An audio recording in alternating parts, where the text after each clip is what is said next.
You're watching Triangle X Squared Circle, the wrestling game retrospective series. The following video was brought to you in part by the amazing Patreon producers you see before you. If you'd like to become a producer, head over to patreon.com/616entertainment. Your support means the world to me and helps make videos like this possible. I love you. The year is 2003. World Wrestling Entertainment is the only major promotion in the United States. The company's two main television shows, Raw and SmackDown, have been morphed into two completely separate brands, each with their own distinct look, feel, roster, and championship belts.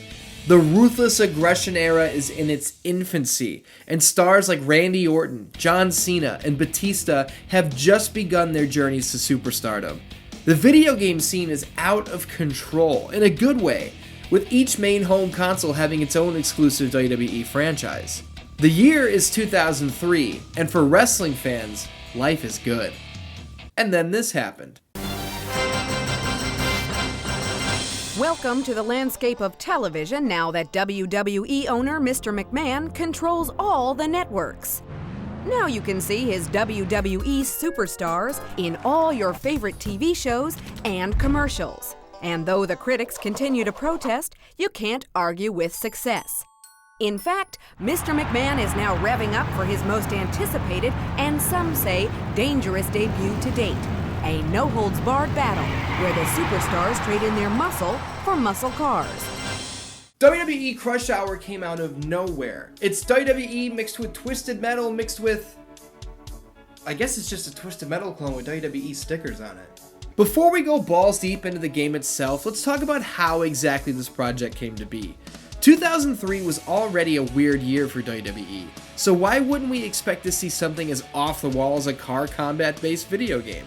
I mean, let's take a look back at 2003, a year of change for WWE. Kane's character lost his mask, setting him up for one of the biggest ongoing storylines of the year, including numerous spot-fest encounters with the always insane Shane McMahon.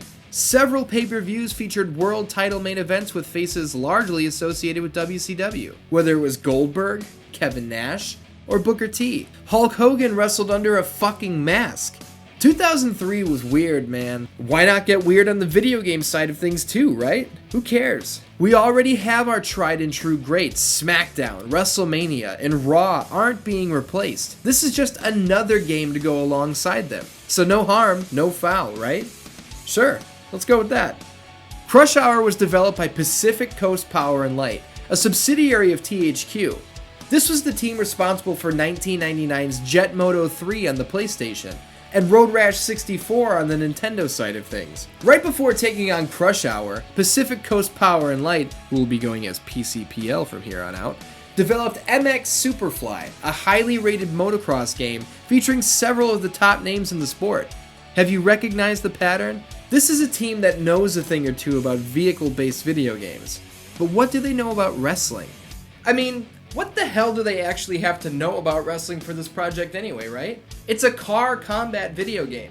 Include references to different match types, throw the biggest superstar on the roster as your playable character base, and you're golden. As far as said roster goes, I gotta say, they nailed it.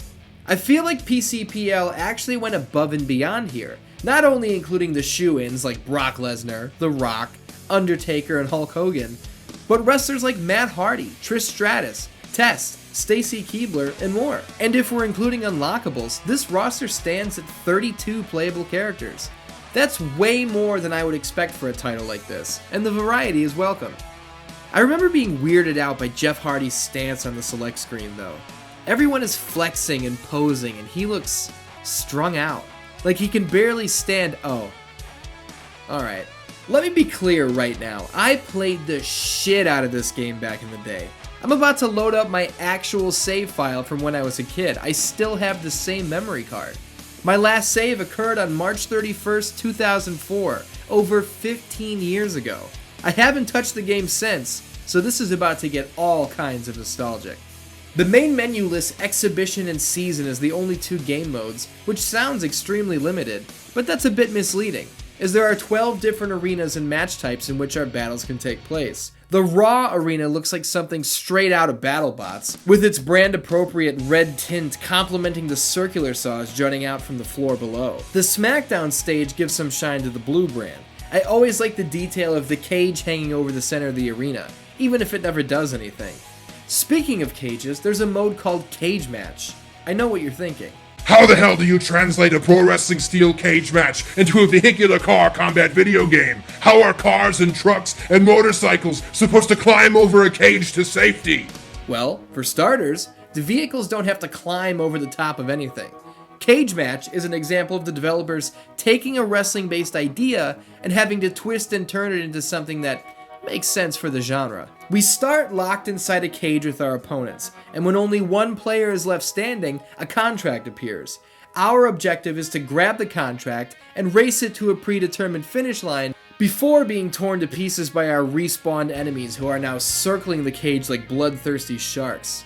Is that what we think of when we hear the term cage match? No. But is it a pretty cool interpretation? Yeah, I think so. Yeah, well, it's not that bad. I'm sorry, I don't know what came over me.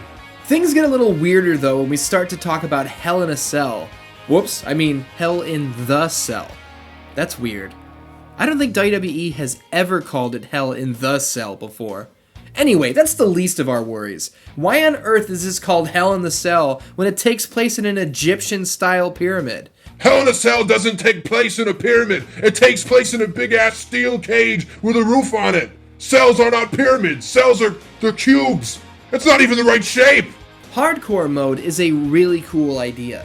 The goal is to race for the belt and hang on to it for 30 seconds without being blown to smithereens. Like I said, the idea is cool, but the execution isn't. I have never picked up the belt and been unable to survive for 30 seconds.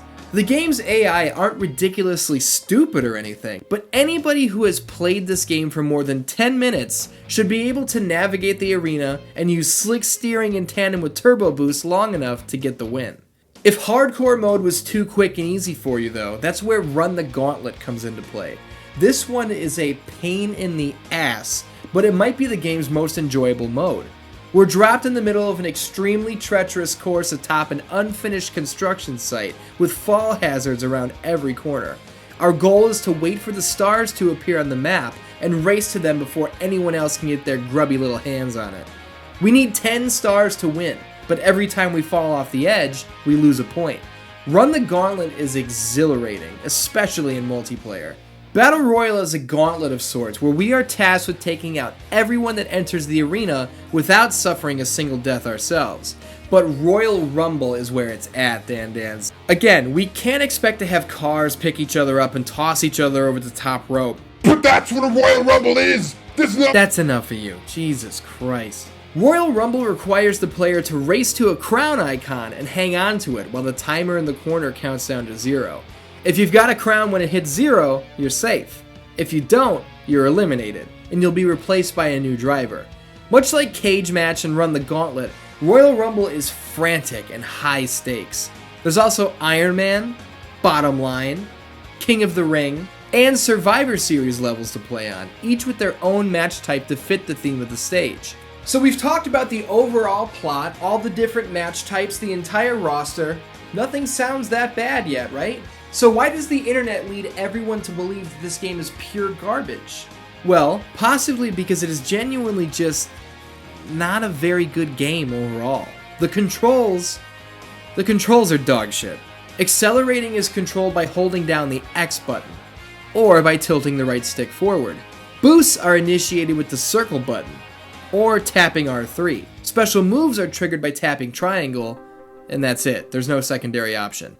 It's almost like the developers couldn't decide what kind of layout they wanted for the controls and just said, fuck it, just throw a hodgepodge of anything in there. They'll figure it out.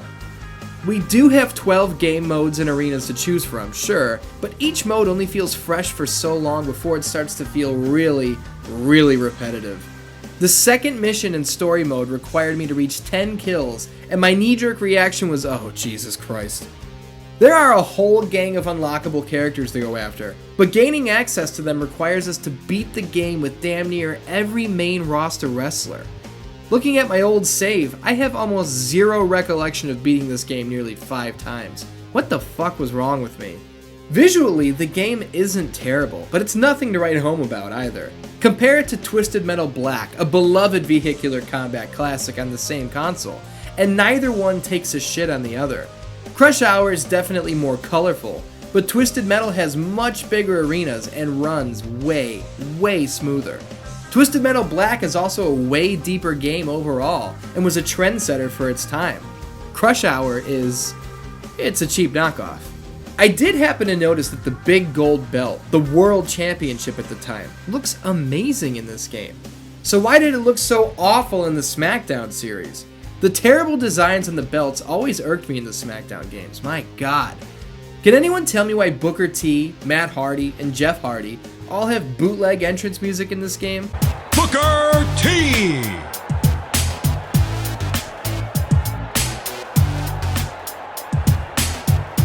I know the classic Hardy Boys theme is actually public domain stock music, but I don't think I've ever noticed Booker T needing an alternative theme song for any legal reasons. Can anyone answer this for me? That'd be cool. What isn't very cool is the final boss fight at the end of season mode. After running the gauntlet, collecting stars, holding on to the Royal Rumble crown, escaping the cage, surviving the cell, and more, you'd think we're in for something badass, right? Like a giant mech or a super secret level in a volcano or something. Nope. It's a one-on-one fight with Vince McMahon and he's got 2 health bars. That's it. There's not even a silly goal like race up the hill and shoot a rocket at the WWE logo. You just have to blow up Vince's car.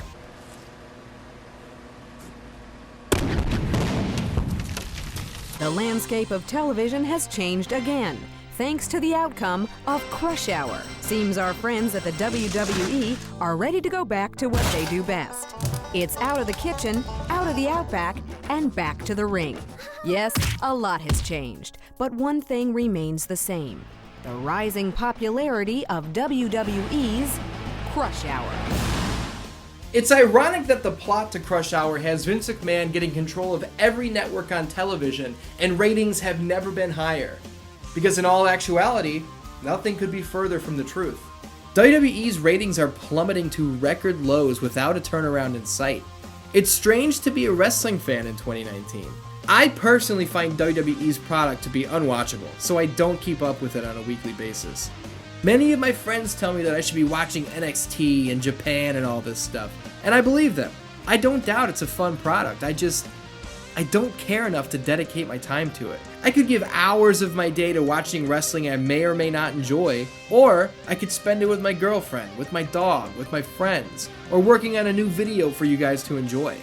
The numbers don't lie, and I feel like many of us are in the same spot. It's a little bit of a bummer, but hey, we're all doing just fine, right? Plus, WWE isn't going anywhere. Viewership may be at an all-time low, but television revenue is skyrocketing year over year. Fans may not enjoy WWE's modern PG product, but let me tell you something, Mean Gene. Vince McMahon certainly does. WWE Crush Hour, in a way, mirrors modern-day wrestling even more so than it does the era it actually came from. The WWE Network gets you an insane library of content, plus every single pay-per-view, live, for just $10 a month. The modern product isn't great, but hey, it's cheap. WWE Crush Hour isn't great by any stretch of the imagination, not even close. But hey, it was cheap. Crush Hour hit store shelves with a price tag of just $19.99 on launch day. How the hell do you think I wound up with it when I was 13 years old? I didn't come from a family where my brother and I got brand new video games on a whim. Almost never. But strolling through a department store in 2003 and pitching your parents on a $20 game when all the other games were $50, god damn it, it's so crazy, it might just work. And it did. Crush Hour didn't top the charts sales-wise, but it did sell an estimated 350,000 copies, which isn't far off of WWE Raw 2's numbers on the Xbox, believe it or not. That's gonna do it for this installment of Triangle X Squared Circle DanDans. Thank you for watching. WWE Crush Hour has been laughed at on the internet for over 15 years now, and hey, maybe it should be. It's a Frankensteinian amalgamation of all things wrestling and vehicular combat. Who knows how those two things came together, but I think we all enjoyed taking a look back on this questionable journey into the annals of wrestling game history. Join me next time as we park our Crush Hour cars in the lot of the biggest arena in town. Showdown Legends of Wrestling is up next. I love you, and I'll see you next time.